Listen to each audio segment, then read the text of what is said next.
பக்தியை ஊட்டணும். வாமன பெருமாளுக்கு அவன் பகவான் இருந்தாலும் அவன் அம்மை அதிதி பக்தியை சொன்னானாம். 5 வயசு உபநயனம் பண்ணினான். இதுக்கு பேர் பிரம்மோபதேசம். அப்பாவே நமக்கு உபதேசிக்கிறான். அதுக்குத்தான் அப்பாவை உட்கார வச்சு காலலம்பி மகாவிஷ்ணு ஸ்வரூபம்னு சொல்லி எனக்கு உபதேசம் பண்ணுங்கோ அப்படின்னு அப்பா அம்மாவையே கேட்குறோம். அப்பா அம்மா தான் நமக்கு குரு. பொம்மநாட்டிக்கு அபிவாதையை சொல்லக்கூடாது, அம்மா ஒத்திக்கித்தான் சொல்லலாம். அவள் உபதேசித்ததுனால். புரிஞ்சதா? இதுக்கு பேர் யஜ்யோபவீதம். உபவீதம்னா சுத்திக்கிறது, யஜ்யம்னா விஷ்ணு, விஷ்ணுவையே சுத்திக்கிறோம். யஜ்யம் யஜ்யபதிர் விஷ்ணும் யஜ்யம் யஜ்யம் பாகிமாம் யஜ்யம். இது பிரம்மச்சாரியா இருக்கோம்னா 1 போட்டுக்கணும், கல்யாணம் ஆனால் 3 போட்டுக்கணும், 1.5 ஜோடி. கல்யாணம் ஆச்சுன்னா 9 முழம் வேஷ்டி, 5 முழம் அங்கவஸ்திரம், இன்னும் ஒரு துண்டும் வச்சுக்கணும். திருத்தீய வஸ்திரம்னு பேர். நாம் அந்த திருத்தீய வஸ்திரம் இல்லாமல் இருந்தப்போம். அதுக்காகத்தான் இந்த 3வது யஜ்யோபவீதம்.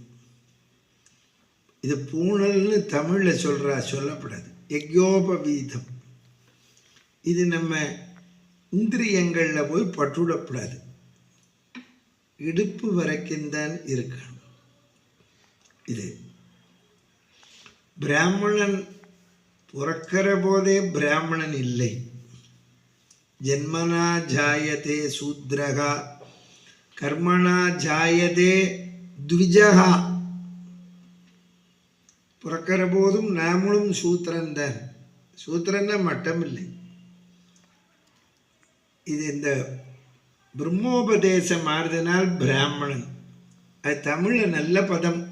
அவள் திட்டுறா பார்ப்பான். நீங்களும் தெரிஞ்சுக்கணும். பாப்பான்னா திட்டுறான்னு நினைக்கிறேன். பார்ப்பனன்னு அர்த்தம் தெரிஞ்சுக்கோங்க. பார்ப்பினம். இப்போ த்விஜன் சொன்னேனே, தமிழில் பார்ப்பான். 2 ஜென்மா நமக்கு. புரிஞ்சுதா? இப்போ எதெல்லாம் முட்டையிட்டு குஞ்சு பொறிக்கிறதோ அதெல்லாம் பார்ப்பினம். மீன், மயில், காக்கா இதெல்லாம் முட்டை ஒரு ஜென்மம், குஞ்சு ஒரு ஜென்மம். புரிஞ்சதா உங்களுக்கு? பிராமணா பிறந்தவன் வேதம் சொல்றத மறந்தாலும் பரவாயில்லை, சந்தியாவந்தனம் பண்றதை விடப்படாது, மரப்பினும் ஒத்துக்கொள்ளலாகும். பார்ப்பான் பிறப்பு ஒழுக்கம் குன்ற கெடும். ஒழுக்கம்னா சந்தியாவந்தனம். நீ 3 வேளை சந்தியாவந்தனம் பண்ணலைன்னால் பிராமணன் இல்லை. அதுதான் உனக்கு ஒழுக்கம். சிங்கேரி சுவாமிகள்கிட்ட போய் ஒருத்தன் கேட்டான், எனக்கு ஒரு மந்திரம் உபதேசம் பண்ணுங்கன்னு. அவர் கேட்டார், காயத்ரி மந்திரம் உனக்கு உபதேசம் ஆயிடுத்தான்னு. ஆயிடுத்துன்னு. அதை விட மந்திரம் கிடையாதே, நீ அதை ஜெபம் பண்ணுன்னு. நானும் அதைத்தான் சொல்கிறேன். நீ எத்தனை யாக யஜ்யம் பண்ணாலும் பூஜை பண்ணினாலும் 3 வேளை சந்தியாந்தனம் பண்ணலைன்னு சொன்னால் பிரயோஜனம் இல்லை. சாஸ்திரம் என்ன சொல்கிறது கேட்டுக்கோ. ஒரு பிராமணனாய் பிறந்தவன் 7 வருஷம் சந்தியாந்தனம் பண்ணலைனால் திருப்பி அவனுக்கு பிரம்மோபதேசம் பண்ணணும். 6 இருக்கா சொல்லு. இப்போ பார்த்தா இந்தியா பூரா ஒரு கொள்ள பிராமணனுக்கு திருப்பி பிரம்மோபதேசம் பண்ணணும். ஆமாம். இப்போ ஒரு மாமி கேட்டா, என்ன அவன் சந்தியாவந்தனம் பண்ணுறான், எங்களுக்கு என்ன புண்ணியம்னா, அவன் பிரம்மச்சாரியாக இருக்கிற போது பஞ்சபாத்திரத்தில் ஜலம் அம்மா கொண்டு வந்து வைக்கணும். கல்யாணம்னா ஆம்படையாக வைக்கணும். நீங்கள் பஞ்சபாத்திரத்தில் ஜலம் வச்சுட்டேன்னா அவன் சந்தியாவந்தனம் பண்ணுறதுல வர புண்ணியத்தில் 50% உங்களுக்கு. புரிஞ்சுதா உங்களுக்கு? சந்தியாவந்தனம் பண்ணலேன்னால் பாவம், பண்ணினால் புண்ணியம் இல்லை. என்ன சார் அர்த்தம் புரியலையே? பண்ணினால் பாவம் வராது, பாவம் வராததே புண்ணியமே. அப்போ என்ன அர்த்தம்? 2 பங்கு புண்ணியம். புரிஞ்சுதா உங்களுக்கு?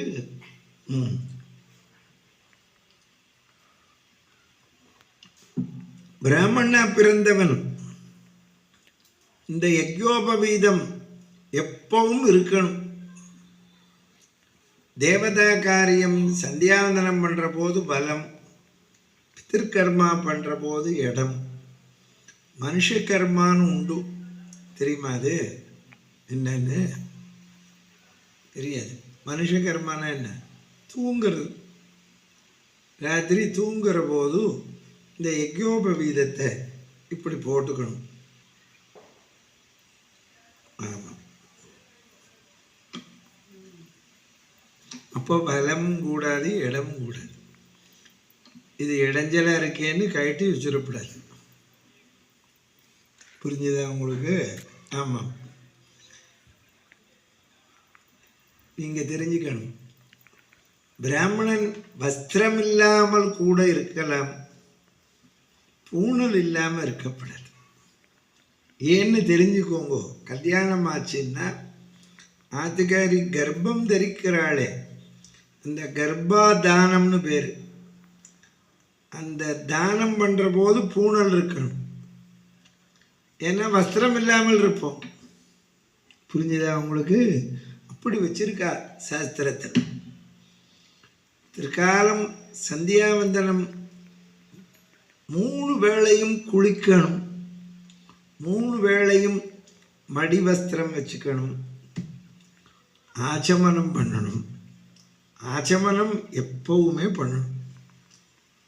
புதுசாக மடி வஸ்திரம் வேஷ்டி கட்டிண்டோடனே ஆச்சமனம் பண்ணணும்.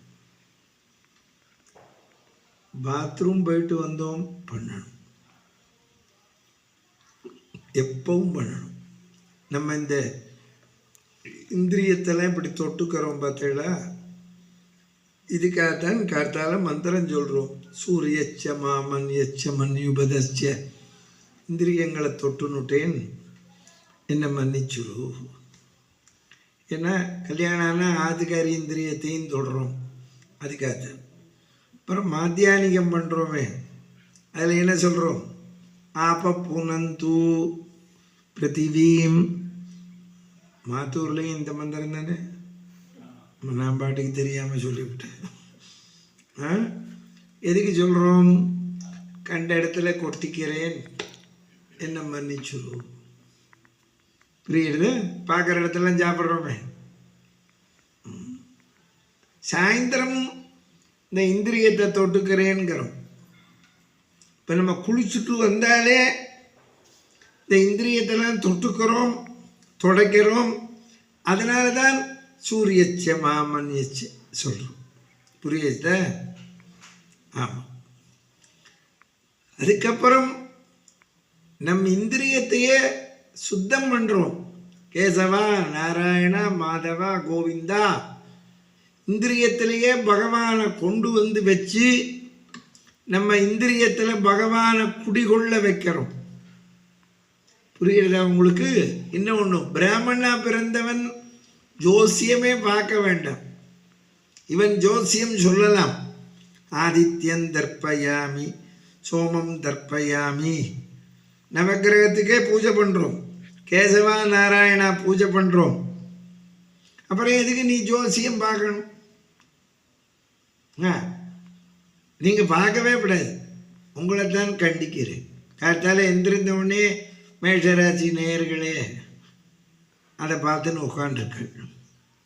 அதை எதுக்கு பார்க்கணும் சொல்லு? ஒரு ராசியை வச்சு உலகத்துக்கு பூரா ஜோசியம் சொல்ல முடியாது. அவாவா பிறந்த லக்னம் எத்தனையோ இருக்கு. இந்த உபநயனமானால் தான் நம்ம வேதம் படிக்க போகலாம். எவ்வளவு வேதம் படித்தாலும் 3 வேளை சந்தியாவந்தனம் பண்ணவில்லைன்னு சொன்னால் அவன் பிராமணனே இல்லை. தெரிஞ்சுக்கோங்க. இப்போ அவருக்கு உபநயனமாச்சு. யாருக்கு? வாமன பெருமாளுக்கு. இவன் தான் வேதத்தையே படைச்சவன். அவனுக்கு கஸ்யபர் பிரம்மோபதேசம் பண்றார்.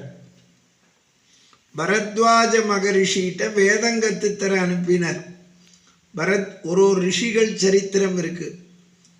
கஸ்யபர், பரத்வாஜர், வசிஷ்டர் சொல்றோமே, நம்ம கோத்திரம் சொல்றோமே. ஒரு ரிஷிகளுக்கு ஒரு பெருமை. தெரிஞ்சுக்கோங்க. இவர் இப்போ கஸ்யபர்ட்ட அவதரிச்சார். வாமன பெருமாள் கஸ்யப கோத்திரம். பரத்வாஜர்கிட்ட போய் படித்தார். பரத்வாஜர் மாதிரி படித்தவன் கிடையாது. பரத்வாஜர் மாதிரி விருந்து போட்டவனும் கிடையாது. தெரிஞ்சுக்கோங்க. அதனால்தான் பாரத்வாஜ கோத்திரத்தில் பொண்ணு எடுக்கணும்.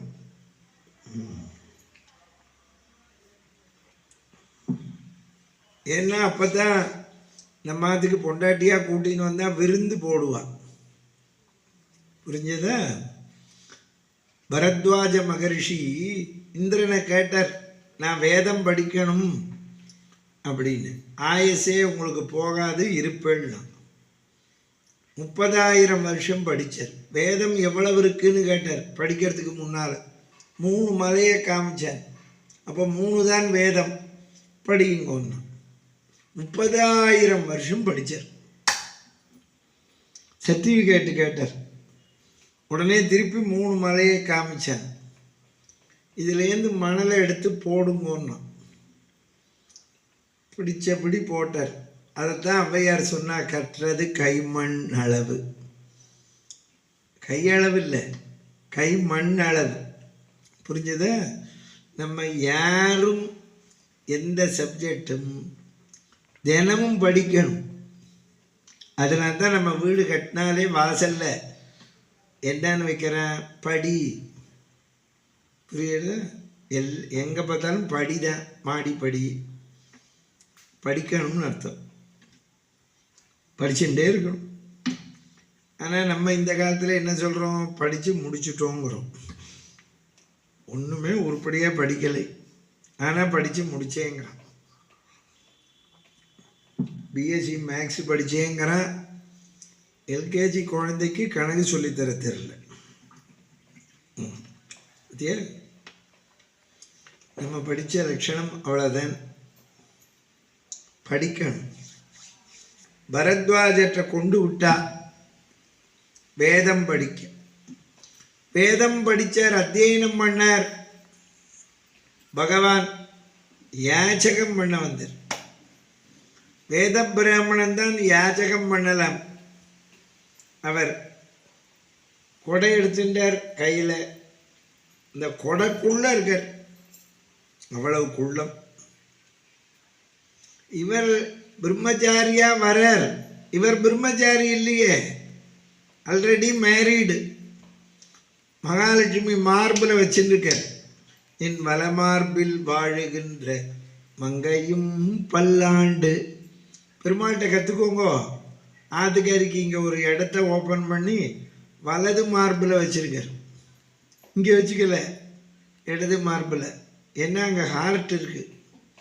நீ ஆம்பளையெல்லாம் தெரிஞ்சுக்கணும். ஆத்துக்காரியை இதயத்தில் வச்சுருக்கேங்க. இதயத்திலலாம் வச்சுக்கப்படாது. அதனால தான் ரொம்ப ஆம்பளைக்கு ஹார்ட் அட்டாக்கே வருது. ஆமாம், இங்கே வச்சுக்கணும். பெருமாள்கிட்ட கற்றுக்கோ. நின் வலமார்பில் வாழுகின்ற மங்கையும்.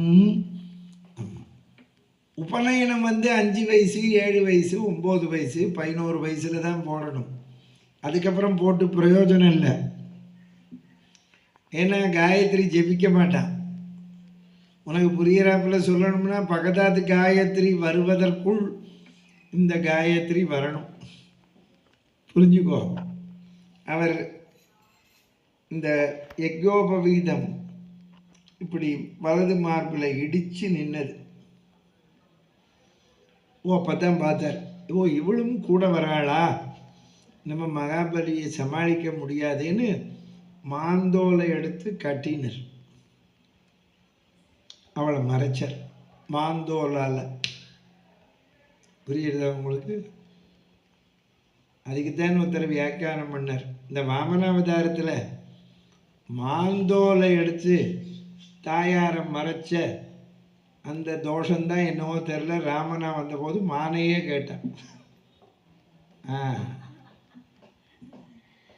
புரிஞ்சுதா அவனுக்கு?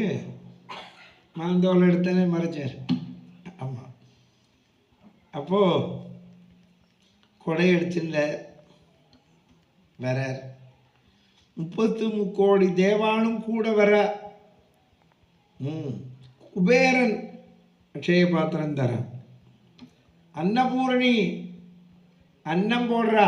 மாதாஜ பார்வதி தேவி பிதா தேவோ மகேஸ்வரகா சொல்கிறோமே. அன்னபூரணி அன்னம் போடுற. எல்லாரும் கூட வரா. அவனுடைய அவ்வளவு அழகும் சின்ன உருவத்தில் அடக்கின்றிருக்கான். இப்போ நெட்டை அழகா குட்டை அழகான்னா ஆண்டாள் சொன்னான், நெட்டையை விட குட்டை அழகுன்னா. பொல்லா குரல் உருவாய் ஆண்டாள் பாசுரம். பொற்கையில் நீரேற்று.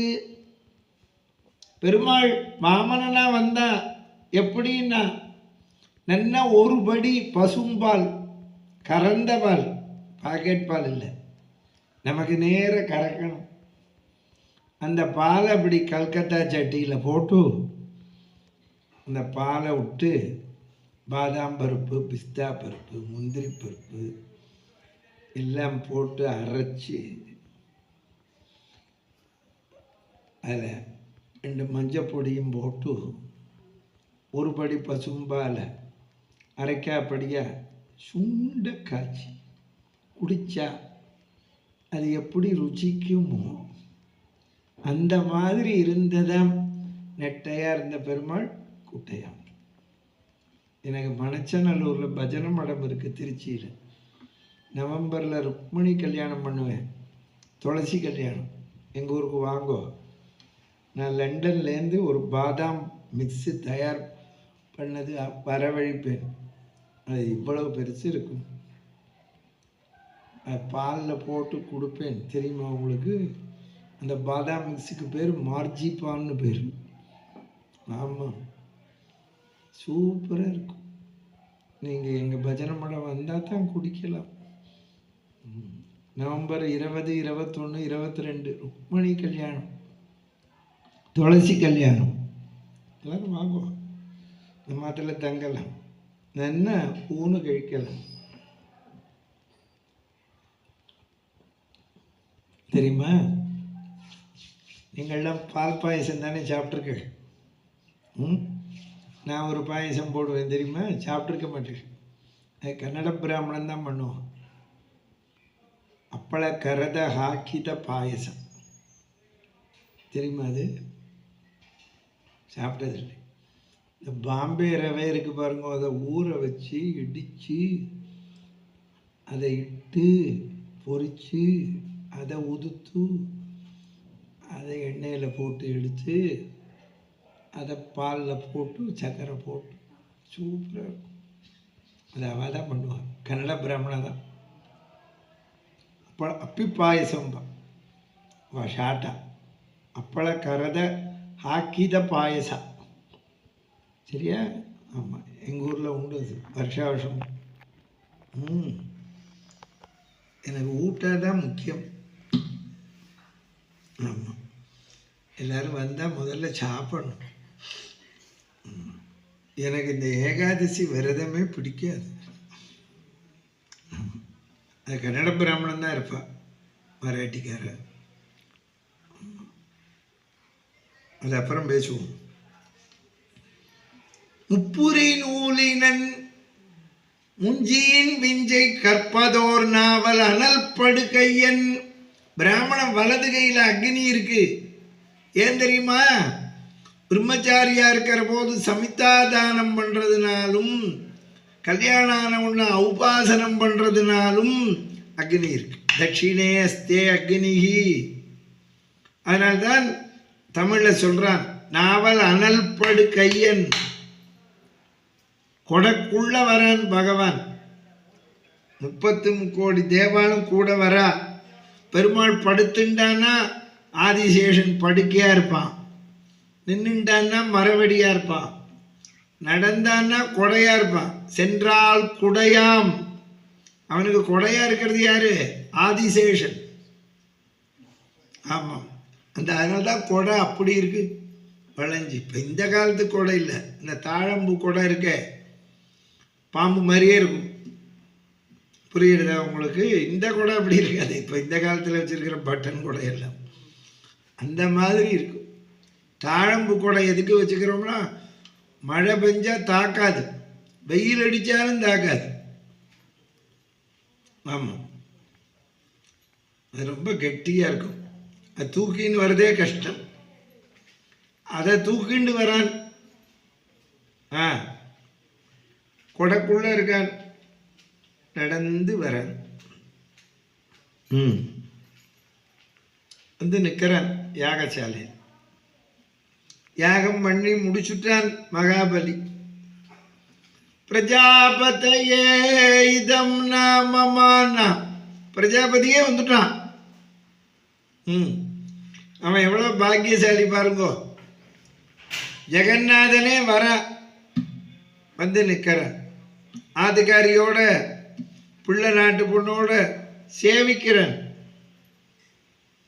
நல்லா இருக்கான் பிராமணன் பார்க்க. நிந்தனில் அந்தணர் இல்லை நிறைந்தோய்.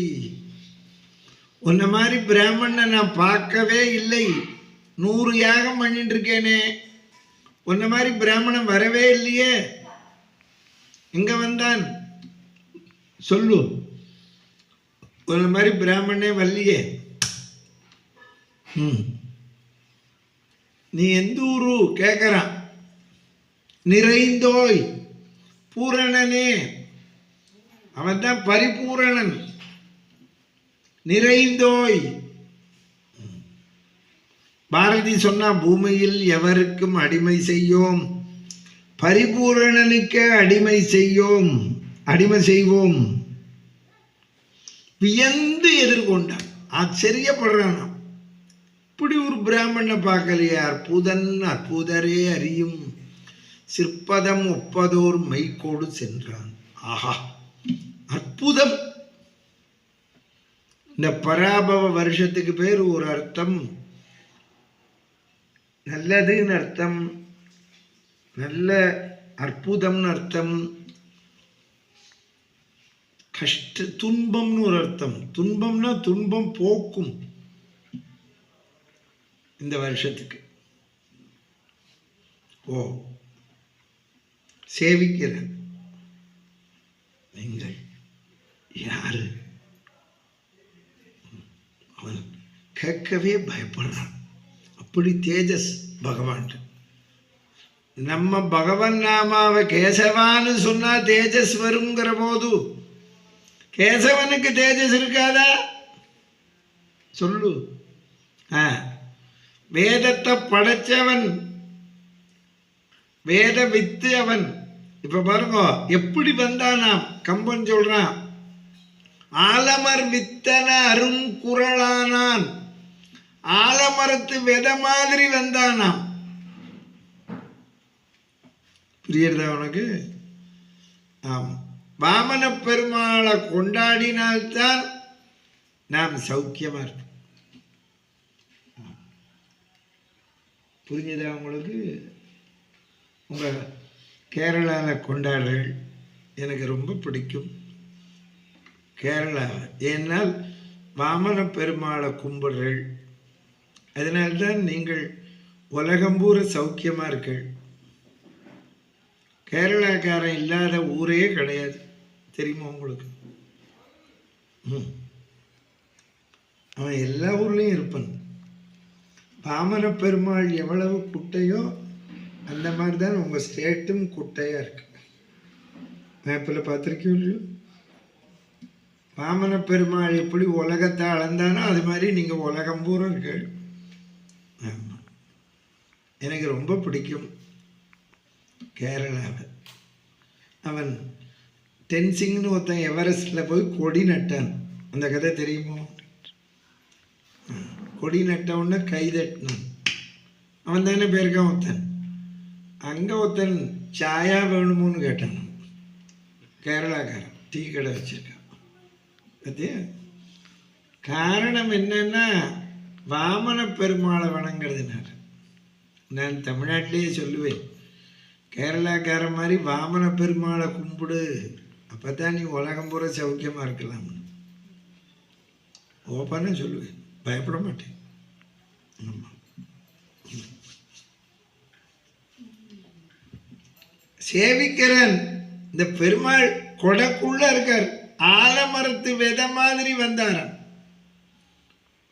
இப்பவே நல்லா கவனிங்கோ. ஏன்னா எல்லாருக்குமே சந்தேகம் உண்டு, குட்டையா வந்துட்டு இப்படி ஏமாத்தினாரேன்னு. ஏமாத்தலை, நின்ன கேளுங்கோ.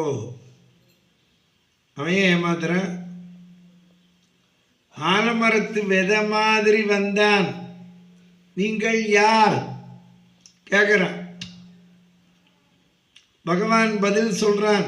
வாமனன், நான் ஒரு அநாதை, அநாதகா, பிச்சைக்காரங்க. மகாலட்சுமியை மார்பில் வச்சிருக்கிறவன் தன்னை பிச்சைக்காரங்க. நம்ம எல்லாத்தையும் லோன் போட்டு வாங்கிவிட்டு வெல் டு டூங்கிற என்னத்தை டுட்டு தெரியலையே, எல்லாம் லோன்.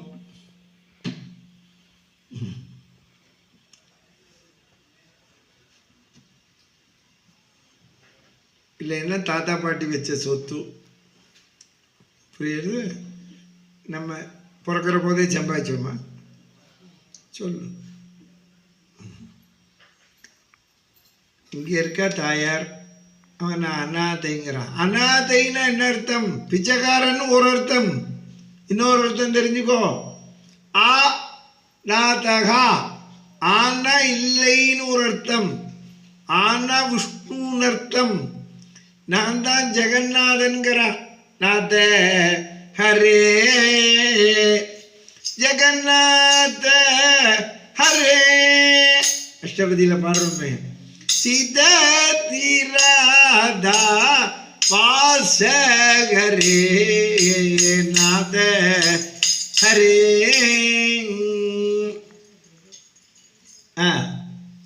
அநாதைங்கிறான் மகாபலி. அநாதைங்கள் பார்க்க நன்னா இருக்கேளே. பிச்சைக்காரன் அபூர்வகா.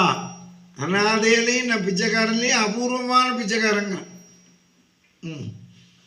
அவனே மகாபலி, நீங்கள் பர்மனண்ட்டாக எங்கே பிச்சை எடுப்பீள்?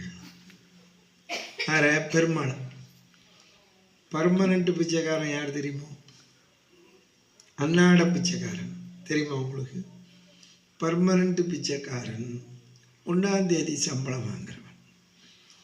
அன்னாட பிச்சைக்காரன் பிஸ்னஸ்மேன், தினம் பிச்சை எடுக்கிறவங்க.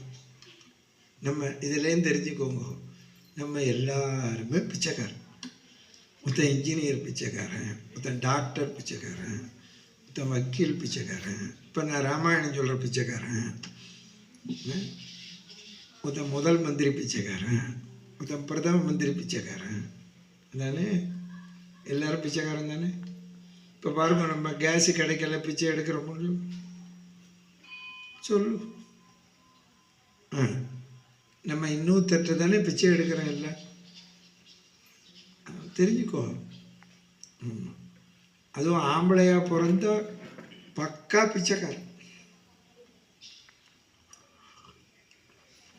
ஆமாம் சார், பொண்ணை பெற்றவன் என்ன போடுறான் பத்திரிகையில்? கல்யாணத்தில் இன்னைக்கு என்ன போடுறான்? பொண்ணோட அப்பா என்ன சார் போடுற பத்திரிக்கையில் கல்யாணம் ஆச்சா அலையா உங்களுக்கெல்லாம் என்ன போட்டா அவங்க அப்பா? பத்திரிக்கை படிக்காமலே கல்யாணம் பண்ணிடல. என்ன போட்டா? கன்னிகா தானம் போட்டாள. பிள்ளையாத்துல என்ன போட்டா?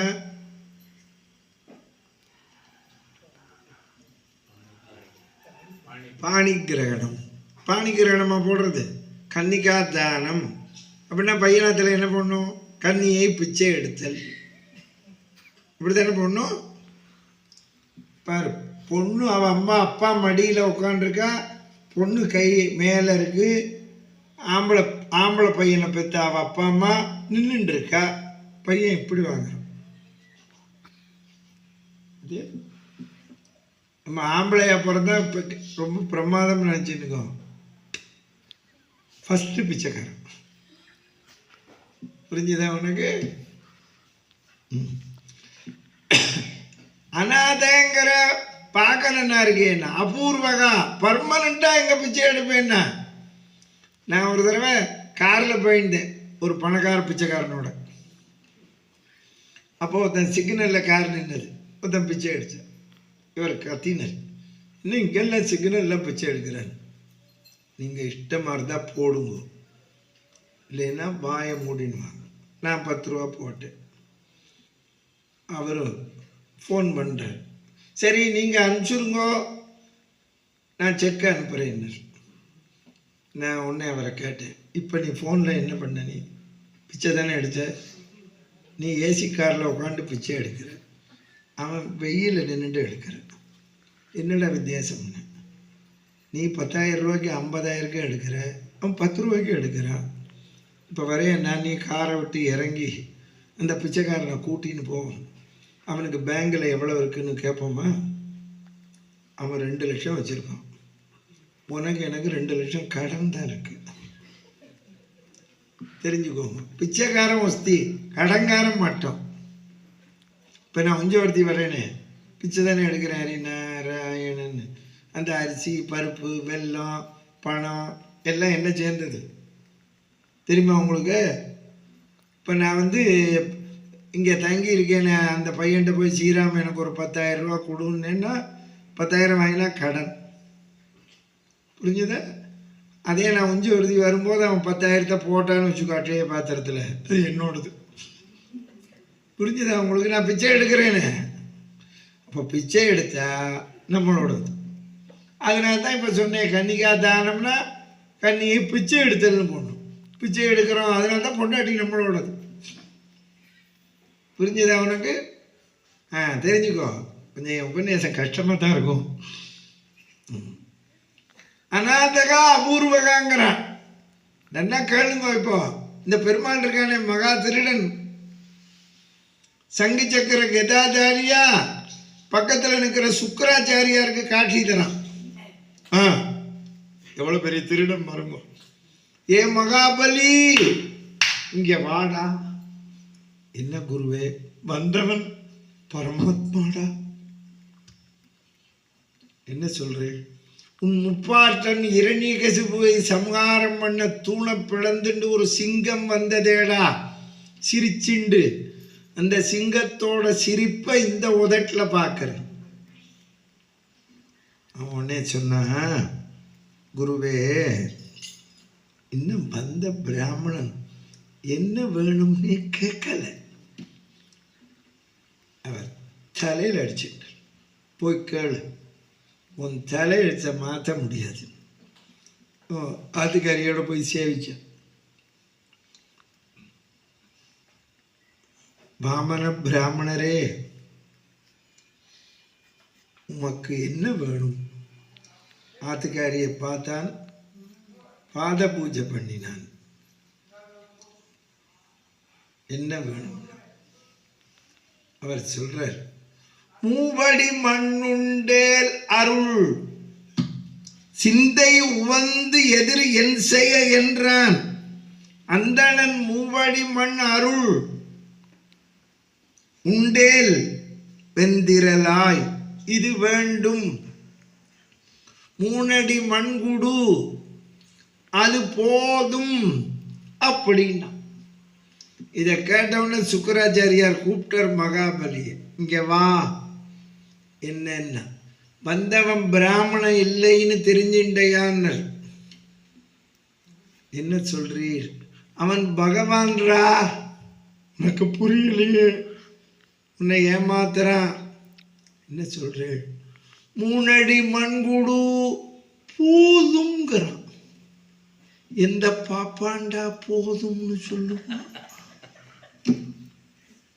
எந்த பாப்பான்னு சொல்ல மாட்டான், எந்த மனுஷனும் சொல்ல மாட்டான். யாராவது போதும்னு சொல்லுவாளோ? சொல்ல மாட்டான். அதுதான் வெள்ளைக்காரன் சொன்னான், தெரிஞ்சுக்கோங்க, கடவுளுக்கு விளக்கம் தரான், நம்ம கொடுக்கல.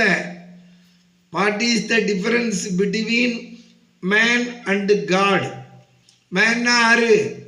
Gets and forgets. நம்ம பெறுவோம், மறப்போம். கடவுள் ஆறு? Gives and forgives. கொடுப்பான், மன்னிப்பான். நம்ம பெறுவோம். என்னடி உங்க அப்பன் கிழிச்சான் அப்படிப்போம். யாராவது திருப்தியா இருக்கானோ? 50 பவுன் போட்டாலும் என்ன தேடி போட்டான்.